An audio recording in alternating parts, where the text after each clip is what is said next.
Good evening, everybody. I hope everybody is having a great weekend this Easter, and I hope everybody is with loved ones and enjoying their weekend in peace and tranquility and happiness. And if you are working, my heart goes out to you because so am I. Don't feel bad. I'm going to try to do this next poem justice. It was inspired by Easter and a video clip of news I saw more recently where an individual is giving prayer in his Islamic Arabic text, and he's doing that singing, wailing sound over a loudspeaker on a bridge, definitely in public area in England, and Christians are getting locked up for preaching or saying things such as prayer in public as if it's offensive. And we all should know the history of England itself. It's a hodgepodge of European conquerors over the thousands of years. Some settled. There was miscegenation. There was intermingling. There's Germanic tribes. There's Norman tribes, so on and so forth. But it has been for the last 1,000, 2,000 years predominantly Christian in nature. Not barbaric, not Islamic, not Jew. And you can say the Crusades started from England, France, wherever. There is some miscegenation, and I want to say intermingling with the French over hundreds of years, thousands of years, having this Christian ethos. So when I saw this video clip, in the header, someone says, yeah, but a preacher gets arrested for saying prayer in public. Not offending anybody, not threatening anybody, let's say that. And I think to myself, England, a once Christian nation, has a bunch of pseudo-heretical, sadistic ex-Christians as the globalists in their parliament, and their prime ministers. And they allow the globalists to tell them an invasion is okay with their country, while their countrymen are the ones that have to pay the taxes, absorb the crime, absorb their city blocks being taken over one after another with Sharia law. And so this inspiration comes from that. Am I harmed personally by it? Yes and no.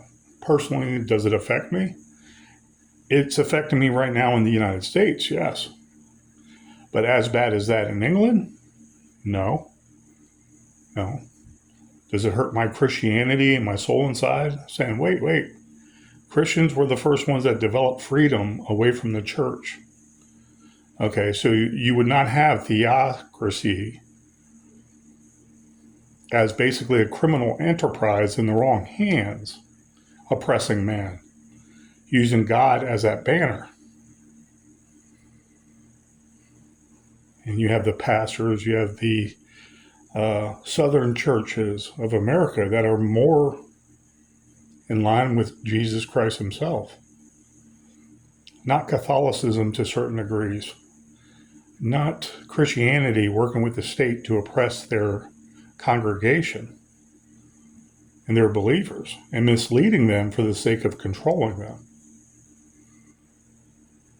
Those people are now letting Islam invade their country so they can destabilize England, and England will be basically a communist Sharia state that the globalists okay or control. Does that make sense to you? And the Western world is to blame for what? Individual wars that a president or a king or a prime minister might start, or an oligarch might start in any one of the countries of Europe, in the Middle East for the sake of oil, And profiteering? Sounds like George Soros, doesn't it? All over the world. Dick Cheney, all over the world. Klaus Schwab and Soros, all over the world. And I'm still expected to be a Christian. If I had children, like I do, okay, is that the only reason? I want Christianity to always be here in America, number one? No. Because I know Jesus is love among all other things, and helping out my fellow man is by giving my fellow man and woman freedom to love, to make mistakes. Not crime, not commit crime, but freedom to make mistakes. So that totalitarian government ran by some imam doesn't behead my girlfriend or my daughter for showing hair in public. Jesus never said anything about showing your lady hair, your wig of hair, whatever your hair do in public. Not that I'm aware of. And what was the context if he did? Please let me know. Because I have studied Jesus to be a better Christian, and I don't judge him. But I will judge my fellow man when they are wrong and they are evil, among other things. So I was inspired by this next poem, Gifted Islam. I am P. Francis McNichol, and it was just something that resonated in my heart. What good has other religions done for America? Though they have the freedom to experience their religion to certain degrees until they violate our rights. They take over a city block in Michigan. They start instituting Sharia because their council members said they have to. Their imams say they can't. Beating up a woman walking down the street. Attacking an old lady carrying groceries home and macheting her to death. Nearly decapitating her.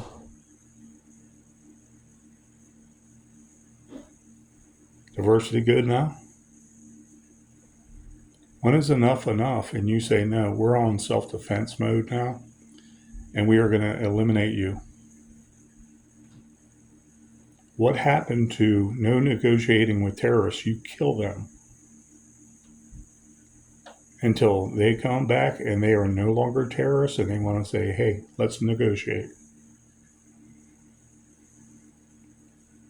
Something got lost between Bush, Obama, and Biden, especially with the rhinos helping. The rhinos are no better than the parliament in England letting their own people get killed. So they stay in power. You English people, how come you're not procreating more and more and more? Like the Tommy Robinsons of the world. How come you're not doing a sit-in outside of his jail trying to free him with freedom rights marches, freedom of speech marches, freedom of prayer in the public square marches? America looks at you. MAGA Americans look at you. Hey, we're not trying to be judgmental. We've been dealing with this too. For how long now? 20 years? 20 plus years? With the rhinos and Bill Clinton, the never-ending wars, Obama, transforming America, fundamentally transforming America to what? Satanism? Armageddon? The apocalypse that is at our feet, we're going to walk across. No. So this Easter, Jesus, he's in my heart. Trust me.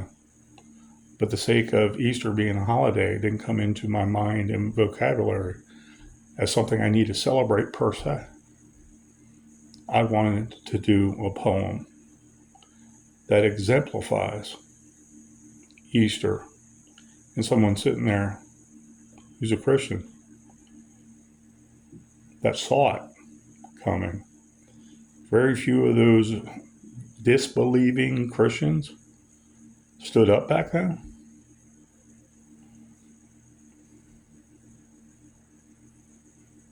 I'm like Tommy Robinson, and I'd rather die fighting than being told where to go before I get killed at a point of a gun, being thrown off a building when I'm not gay, being decapitated, being butchered with a machete because I'm a white person who is a Christian, persecuted all my life one way or another. Gifted Islam is no present to the West, has no business being in America.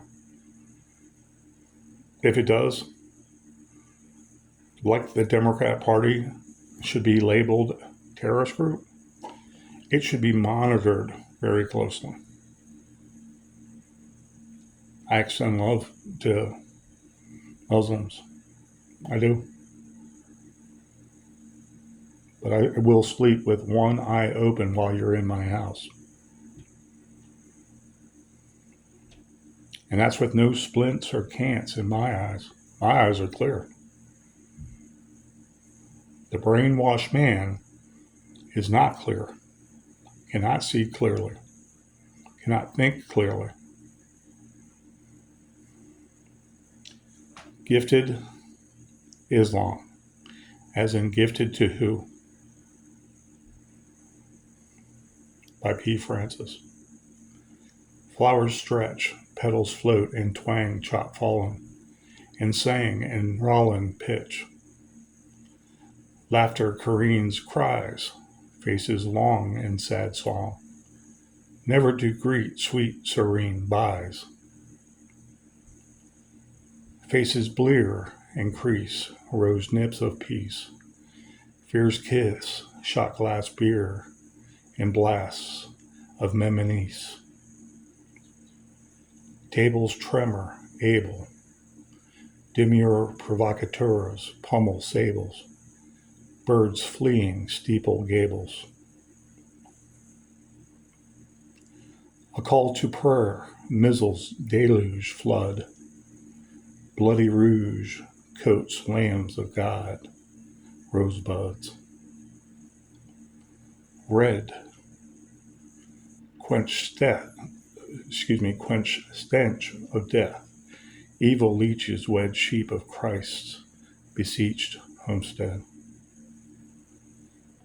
Inscribed on a cafè wall, foretold a century of old, auburn smears upon a kingdom's wold. Virtuous, meminisse, scientia morris est, drying cold. That was Gifted Islam.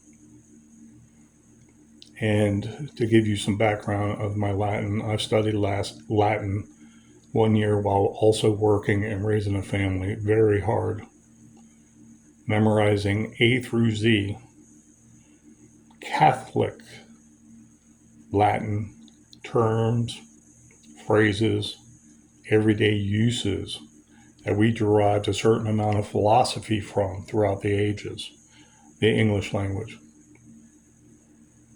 So I learned how to speak some of it, but really couldn't interact with people in general. And virtuous meminisse scientia morris est basically means virtue without knowledge is death. You can claim you're helping everybody in the world and receive that pat on the back. And you believe you are doing well. But you need to know who your neighbors are, because you helping out that world might roll over them in the process. And all you are living for is virtue, the pat on the back. That is one of the most sinful behaviors in today's world. You can steal something out of my front yard. I'd still have prayer for you. Consideration. I understand. Can you give it back? I can work on you getting one. Whatever it is you stole. You can assault me. I can defend myself to certain degrees. Do I want to harm you in return? No. I might have to stop your assault. But afterwards, I can ask what happened. I can forgive you. But my neighbor being virtuous at my expense, my Christian philosophy's expense, my family's expense, having our neighbors dwindle down to nothing because they're being killed, walking home from the store for their belief system, or who they are, white, Anglo, white, Irish, white, Welsh, white, Scottish, Aussie,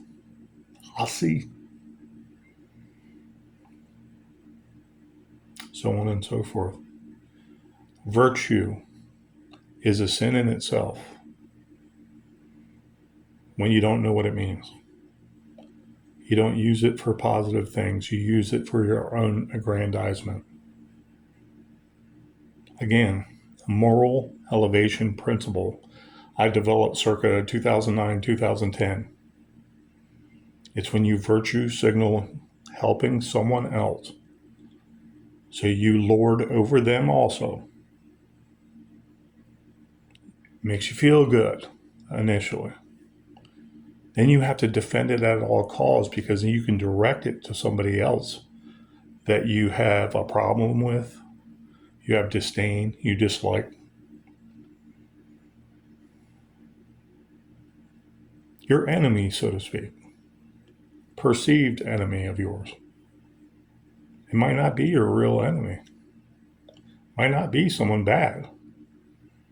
Might be me or somebody else. You can judge me, you can judge everybody else you perceive as a threat to you and your virtue. And that pat on the back. I'm doing good. I'm doing good. Look, mommy. Wearing the blue hair. Having stuff all over your face. Wearing a freaking dream catcher around your neck, thinking you're so Native American and blah, blah, blah, and helpful to Native Americans. But you wouldn't live in a teepee for a year, would you? Even if you did, would that help anything? Do you really care from the heart? Like Jesus does and gives to us. I said something pretty sarcastic the last video about finding the white snake of tranquility. Supposedly that's the last, I want to say, interdimensional thing the mind goes to when total peace and harmony is found and the body and the mind needs nothing. Why is it a snake? Why is it a white snake? I don't profess too much loving Jesus because I know Jesus exists. A made-up dream about a white snake somewhere does not exist. And that will not save me internally, eternally, within and without, forever. Jesus does. Love, forgiveness, salvation. Not that I want to debate a pastor, a theologian. I've studied theology a while now. Not everything about history since the Bible, but a lot about the making of the Bible. It's kind of disjointed. But the New Testament, I believe. Love, forgiveness, salvation. Debate me on it, but be peaceful when you do. Have peace in your heart to know I'm not your enemy. The world is. Islam might be, but the world definitely is. Thank you guys, and have a pleasant weekend. Be safe out there. Always protect yourself, protect your family, protect your community, protect your state, and protect your God great United States. We are Christians. Let's start acting like them. Gird up and arm yourself with your sword if you have to. God bless, guys. Praise Jesus.